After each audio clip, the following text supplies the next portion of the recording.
রাজধানীর আদ্দিন হাসপাতালে চিকিৎসাধীন অবস্থায় ৬ নবজাতকের মৃত্যুর ঘটনায় নড়ে চড়ে বসেছে সরকার। নেওয়া হচ্ছে কঠোর আইনগত পদক্ষেপ।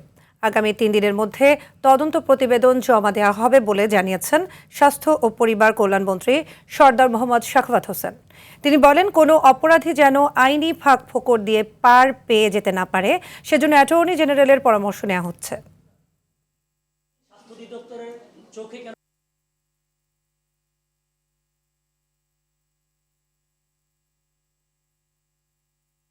প্রতিবেদনটি আরও গতিশীল হওয়ার জন্য, আরও প্র্যাকটিক্যাল হওয়ার জন্য ওই বাচ্চাদের মায়েদের সাথে কথা বলা প্রয়োজন। একটা মামলা মাত্র হয়েছে, সিআইডি টেক আপ করেছে, এটা তদন্তের ব্যাপার আছে, পরিস্থিতি পর্যবেক্ষণ করে তারপরে তো অ্যাকশনে যাবে। এর যে আইনগত যে সমস্ত দিকগুলো সেগুলো আমি মাননীয় মন্ত্রী সহ আজকে উচ্চ পর্যায়ের কমিটির সামনে উল্লেখ করেছি। আমাদের সদস্য অন্তর্ভুক্ত হয়েছে। প্রকৃতপক্ষে জন্য দায়ী দোষী ব্যক্তি তারাই বিচারের মুখোমুখি হবেন।